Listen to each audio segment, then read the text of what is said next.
Become the best version of yourself at work, at home, and everywhere in between.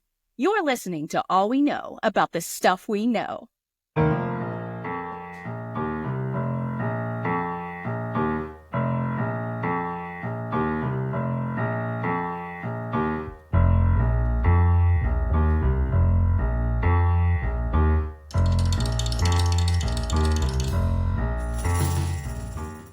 Are you passionate about personal development? An aspiring leader aiming to make an impact? Do you wish to be more content in your personal life? You're in the right place. All We Know About the Stuff We Know is a podcast presented by Focus Tools and hosted by Ashley Martin and Dave Osgood. It is your go-to resource for leadership, team performance, and personal growth.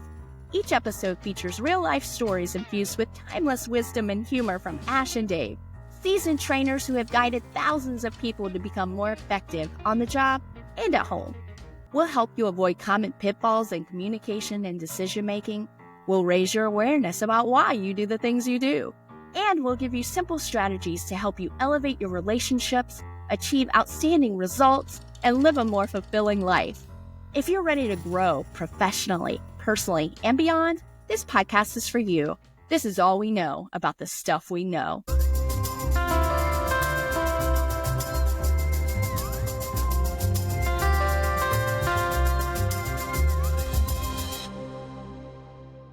Hello, and welcome to All We Know About the Stuff We Know. We're going to talk about some good things, I'm sure. Welcome, right. Dave. You're going to get all we know. And a little more. A little lagniappe is what we like to say down here in New Orleans. Okay, I don't know that term. A little what? Lagniappe. Lagniappe. That's not even a word, is it? It's French. We got these French Cajuns up in here. And what's it mean? A little bit extra. Oh, a little bit extra, okay. A little something. A little surprise. We go to this restaurant every now and then. It's a French bistro, and we love it because the food is authentically French, and we both like French food. Give me that word again. And lagniappe. So the first time we went there, we got lagniapped. We were all down and waiting for our check, and they brought us over a couple of desserts on the house, and we're like, this is amazing. Next time we go, we're like, I wonder if we're going to get the free desserts. They come by, would you like dessert? And we go, no, because we might get the free one. Well, sure enough, yep, here comes the free one. Now, they're little tidbits, whatever they're making at the time. So it might be like a little mini cake or like a tart or some ice cream or something else French. So we brought our friends there, Patty and Steven, a few weeks ago, and we're like, should we tell them? No, let's not tell them. Okay, so we get done with our meal. Would you like dessert? And we're like, nope, we don't want to pay for it. Nope. And so they bring us the check, and we're like, where's our free dessert? And we didn't say it out loud, but like, we're not going to get the free dessert because usually they give you the dessert with the check. So Mary and I are going, well, we can't tell these guys about the free desserts we've already gotten, but not getting today. So it was just right before we get up to leave. Don't train me. They're training you like Pavlov's dogs. I know. Right before we get up to leave, the waiter comes by with 4 sample desserts that were absolutely amazing. He goes, this is compliments of, the chef, da-da-da-da-da. Wow. And so Patty and Steven were like, this is the best place ever. We're going. Dave, this is why your filet mignon is like $12 more than what it should be. Because they're building those free desserts into the cost. Right. What is it we were talking about the other day? Burger place, Five Guys. Five Guys, yeah. They gonna give you 2 patties for the price of 1. And just get, you can have 1 patty or 2 patties or 3 patties. They're all going to be the same price. And we're going to dump the fries in the bag. And we've already charged you. All right. There you go. There you have it. Now, do you want to hear about the second thing? For those of us who are just joining us, we're talking about the 5 things that you need to know about decision making that you probably don't already know. And in no particular order. We're going to talk about number 2 today. And Dave, can you quickly recap for those who missed it what number 1 was? I forgot. Me too. You know how much life I've lived in the past 48 hours? Well, yeah, so these are 5 things you didn't know that you really do need to know about decision making, right? And the first thing is you need to know is what kind of a decision are you facing, right? We talked about type 1 versus type 2 decisions. we also got into some other really cool stuff. So if people are curious, they can go look at that one. So the second thing that you didn't know that you really do need to know about decision making is what your decision making fingerprint is, or what your decision making style is, because we all have a unique way that we go about making decisions. You know what my decision-making fingerprint is? You make the decision. Yeah, that's 'cause right. I don't. Yeah. So avoidance is your fingerprint. Yeah. Then I don't blame myself. I can blame them. Perfect. Well, let's see. I'm sure we can work that in there somewhere. Okay. So yeah, so if you think about it, you really need to know, and earlier you and I were just talking about self-awareness. Well, we can now put that in context for decision-making. We really need to be self-aware as to what our style or what our preferences are or how we approach things. And if you've been around at all, you've got a decision-making, I'll call it a fingerprint. You've got a unique way that you approach decisions. And there's lots of tools that you can use out there to help you figure out what that is. Two tools that are really kind of cool is I'm going to use two terms here, and you get to choose it whether you're one or the other. Okay, are you a satisficer, which is a combination of satisfying and sufficing? Are you a satisficer, or are you a maximizer in your decisions? So where does this come from? There's a guy, his name is Herbert Simon. He wrote a bunch of stuff on decision making and a lot of stuff on economics. And these two terms were coined years and years ago about the way people tend to approach decision making. So if you are a satisficer, you're going to be somebody who's fine with good enough. It's good enough. Okay. And so when you find an option or a decision or an outcome that's good enough, you're fine. You're going to go with it, and away you go. If you are, I don't think I'm that All right. one, because I tend to lean towards perfectionism and trying to get it right. yeah, so then you might be the second one, a maximizer. And a maximizer is someone who seeks the best possible outcome or option in a decision that they face. Okay. So yeah, so think about that. Are you one or the other? And here are some questions. I was just jotting down some ideas the other day about this. So here's some questions that you can ask yourself to kind of figure out which one of these am I. So yeah, when making a decision, do I aim for the best possible option, or am I okay with an option that's good enough? Okay, so we just talked about that. Okay. Do I spend a whole bunch of times comparing this option versus that option versus the next option? I'm researching. Yep. Isn't it smart to research? Or, yeah, so, and you might even do that even after you found an option that's really good. Okay. Oh yeah, I An did option do that's that. really good. I wonder if there's something better out there. Oh, let me tell a story, because I had to buy a new Jeep. I went to go see Matt Rife. I missed the whole show because I got into a wreck on Canal Street in New Orleans. So didn't get to see my boo comedian Matt Rife. Side note, I might go to Minneapolis and go see him. Anyway, I had to find a new Jeep. I found a new Jeep that was exactly what I wanted. But was I willing to commit to it? Hell no. What if there was something better out there? And so I still researched not only Jeeps, even though I knew I wanted a Jeep. I'm a Jeep girl. I've had Jeeps since 2004. I had to make sure that this was the most absolute best choice for me, and exercise and exhaust myself out of all the options to where I'm constantly spinning all this data in my head, even though I know deep down I'm probably going to get the Jeep. Yep. So you'd say in that scenario, you are definitely a maximizer. Okay. Right? All right. Got it. So here's another question. Do you frequently feel like regret, or do you second guess your choices after making decisions? Are we talking about one decision or my life in general? Yeah. So let's take away maybe some big personal emotional decisions and talk about. What a deep question. Yeah, exactly. Yes. Yeah, exactly. Okay, maybe that was a bad question to ask you. I don't know.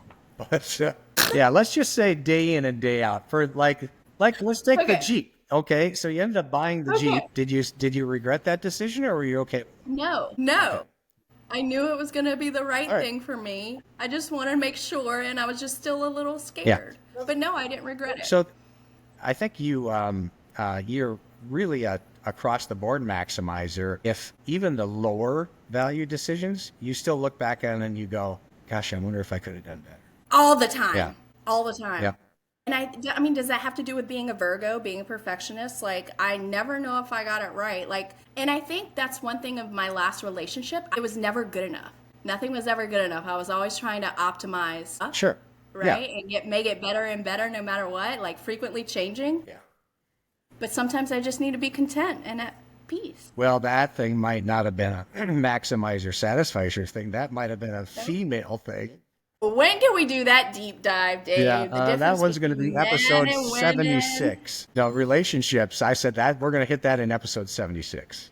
Okay. Yeah, we got time Okay. on that. Gosh.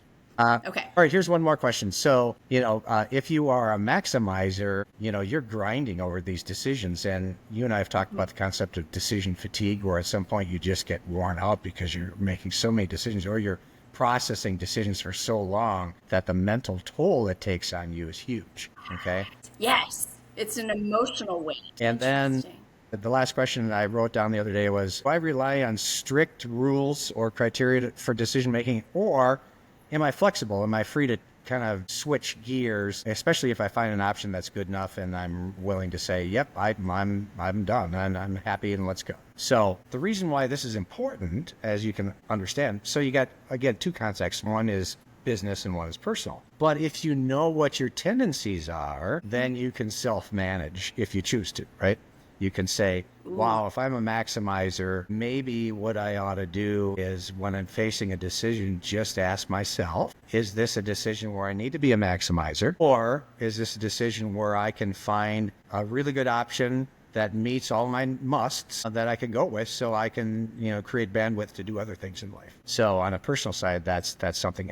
For business, it really pays to know how you approach things, because your role on a team is going to be influenced by what your style is, whether it's a maximizer or satisficer. And if you get a team that's mixed, then you're going to have to work through that stuff. And again, it depends on the value of the decision, how important it is, how much time you have, and all that stuff. But it's really important to know what your tendencies are that way. And and I'll say one more thing about that. It can kind of flip-flop, okay? Because you might be one way at home, but a different way at work, okay? Because maybe your role calls for it. Maybe the culture that you work in requires one versus another. We've talked about different organizations we've worked with that are maximizing organizations that have to get it right the first time, versus organizations who really need speed. And those are going to be more organizations that are more satisficing. They'll find good enough options and off they go. And they reserve the right to course correct if something doesn't go well. That kind of thing. Got it. So that's the first tool. Second tool is one that you are super familiar with and that we know has a big time influence in decision making, and that's your DISC style, right? Mm-hmm. Yeah. So we know that where you land on that DISC map is probably going to have something to do with the way that you approach decisions. You want to talk a little bit about that? Yeah. So if I am, let's see, I started out when I first took DISC survey 15 years ago, I was an IS. And then I kind of oscillated to the S during the pandemic because I lost my I because I wasn't seeing and talking to people all the time. I lost my influencing nature a little bit. And then I moved back to the I and kind of had a little bit of D in me. And so with decision making, I find that my DISC style is like, yes, I learned that I was a maximizer, but I kind of toggle between like speed, but also like wanting to get it right and like research all the things. Yeah. So your DISC style is going to have some tendencies that are going to shape the way you approach decisions. So for those of our listeners out there who know DISC, then you'll understand some of this. If you don't know DISC and want more, then head over to our website and have a look, because you can get a profile there. But it's a great tool to really understand what your style is. And so we wrote some blog posts about this that you can find on our website. But yeah, if you're a high D style, D for dominant, then the word you live by is speed. And so you're going to tend to make decisions very quickly, and you'll reserve the right to course correct if that decision didn't turn out the way it should. Okay. Right. So that's. And D style, they don't fear failure as much. This is going to be a lot of your entrepreneurial styles, and they need that in order to do big things in the world, right? Like they're going to move fast, they're going to take some risks. Failure to a D is sort of like throwing a gutter ball, but you got the bumper in the gutters, right? You just go boink. Okay. All right. I change directions and we're fine. Right. Yeah. They don't have like that mental, emotional toll that some of the other DISC styles may have, it seems like. So again, it's important to know if you are that style, then these are going to be some of your tendencies. Maybe not all the time, but that's probably going to be your home base way of looking at decisions. The I style stands for influencer, right? And so the key word we always use for that, especially in group decisions, is the term buy-in. The I style will want buy-in from those that are affected by the decision. They'll want to collaborate with others in the decision-making style. They will seek out opinions from lots of different people because they know more is better in that regard. And so participation is a big deal. And again, this is more in work decisions, but probably also in personal decisions, especially with the people that are close to them. Sure. I was going to ask you this question anyway, but it's really applicable at this time. Is crowdsourcing a bad thing when it comes to making decisions for yourself? Hold on, but that's a really good question. I would say, that it could be a good thing, but you have to put brackets on what kind of input you're asking for. So boundaries need to be in place in a way. Boundaries, Yes. you mean? Yeah, because if you Okay. if you ask a kind of a yes/no question, hey, is this a good thing? You're going to get every opinion under the stars because people are going to approach it without a lot of structure in terms of what input you're going to want or desire or need or value. Yeah. So I'm thinking right now, I'm like, should I add shutters to the house? And I'm like texting my family pictures, and they're like, yeah, do it. And this is just what people do. They want you to do things because they're not going to Sure. do it. And like, why not? It's no risk to them. Right, no So of course you're going to say, yeah. Yep, no skin in the game. So if you got no skin in the game, then you are free to communicate whatever opinion you want. Right? Egg them on. Yes. Yeah. So me, I don't know. If I crowdsource personal decisions, I'm going to find a few people that are close to me, whose Sure. opinion I trust and value, and use them as my crowdsource rather than the world out there. I see. Yep. I see. So it's good to know the right audience. Yes, exactly. All right. So that's I style. S style. The word that you would attach to that style in decision making is the word harmony. Okay. Sure. So Uh-huh. yeah, the S style is all about stability. S stands for steadiness. It's all about stability and lack of chaos, a lack of conflict. And so if you attach the word harmony, that really does the job for all that. So an S style is going to make sure that anyone affected by the decision is going to be okay with that decision. Again, you can apply that in personal life and in work life too. So the S style is going to take great pains to make sure that everyone's okay. I find that S styles take a lot of great pain through overcoming people pleasing when making decisions for their life, right? Because I see this a lot who have this fear of rocking the boat because we value harmony so much. But yet we're not doing the thing that we want to do. And that's not necessarily a bad thing. Remember a couple of years ago, you and I talked about the topic, hey, can S styles really be good leaders because of some of those tendencies? And I told you the story about a boss I had early in my career. His name was Steve Johnson. He was a super high S, and he was vice president of marketing for this company I was with. And he made sure everyone was on board with decisions, but he did it in a very planful, rational way. And so the downside was decisions took a little longer, but the upside was literally every important decision he made, he got total buy-in on, and they Got it. so, yeah, I don't know if it's a bad thing, but you have to just understand that it's going to take probably some more time. And if you're getting buy-in for the sake of just avoiding conflict rather than seeking an optimal solution, then that might not be a good thing. Yep. That's the S style. The C style, C stands for conscientiousness. And the key word there, or at least the key two words there, is that the C style is always going to lean towards fact-based decisions, right? So... yeah, so the C style is going to look for data, information, analytics, whatever they can to make sure that the decision is fact-based and is the optimal decision. And speed would probably take a back seat to quality in decision-making. And so the C style is going to probably have a much more either formal or informal process, but there's definitely a plan that needs to happen in order to make that decision analysis work the way that it should work to come up with the best outcome. Sure, sure. What kind of advice would you give to managers or people who are in relationships with the C style when you want something to happen in a certain time frame, but yet they want to make sure they get it right, and so that decision may not happen as quickly, or they couldn't give you an answer as to when it could happen? What do you say to that? How do you help? Well, your question assumes that the person asking the question is not also a C style. Right? Correct. They're driving the ship. They're like, we're going. Here's what I need to have happen. When can it happen? Yeah. I told you this story before about the team we worked with where the team leader was ID and most of the rest of the team were C styles.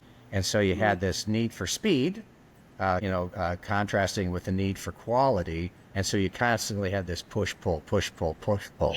Yes. And the guy, I still remember this in one of the meetings, the team leader said he was looking for something he could use to make a decision. And finally, out of exasperation, he goes, just give me a ballpark.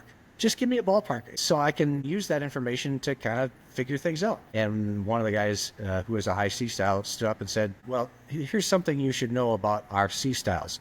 We don't do ballparks. And you're like, No. oh, okay, well, how do you handle that? No, we don't work in gray area at all. So See the black and the white. solution they came up with was they used probabilities and percents of confidence. So give me your best conclusion right now, and then give me a degree of confidence you have that solution is going to be the right one. So all of a sudden now you give that person the permission to say, well, based on what we know right now, we think this is the direction, and we are 80% confident in that. Okay, all right. Well, I can work with that. Or right now we're just getting into it. We think this might be a direction, but we got a lot of stuff to check out, so we're like 35 or 40% confident in it. Okay, well, that's good to know too. So that's one tactic people can use in decision making to kind of bridge that gap between the needs of the different styles. Right, because you're getting the communication that you need, right? You're just wanting an answer. Yeah. So Just an answer. and there's a lot more to decision making through the lens of DISC. And so, if this is something that if you haven't really learned DISC, it's a great opportunity to learn that, especially if you're curious about your decision making style and what your fingerprint looks like and how you can use it. So that's the second thing you really didn't know you need. You really didn't know need you. Forget it. That's the second thing. And stay tuned for number 3, 4, and 5. There's 5 total. 5. You're going to change your mind? Exactly. You're going to oscillate? Yes. And No. if you didn't get it here, and we're going to expand on that in a little mini course or an ebook that we're working on right now, that'll take each of these things and dive into them a little bit even more deeply. Perfect. We're excited to learn more. Thanks, Dave. Yeah. You know what? I hope you're recording. It's on the checklist. We, of course, corrected that thing. Yes. That's it for this episode of All We Know About the Stuff We Know. If today's show got you thinking and you want to learn more, grab our ebook, 5 Things You Need to Know About Making Decisions. It's short, powerful, like me, and packed with stuff you can actually use. It's our practical guide to help you make smarter moves. You can find it and download it at focustools.com/5things. That's focustools.com/5things. All We Know About the Stuff We Know is built for people like you who want to think better, lead better, and connect better at work and beyond. If this show has sparked new ideas or helped you navigate something really challenging in your life, we'd love to connect with you. Follow us on Instagram at The Stuff We Know Show, or get in touch with us on the web at www.focustools.com. Like what you're hearing? Let us know. Leave a review. It takes 30 seconds and makes a huge difference. Your engagement helps more people find us, and it helps us keep bringing you the good stuff. And hey, make sure to hit subscribe so you don't miss what's coming up. See you next time for All We Know About the Stuff We Know.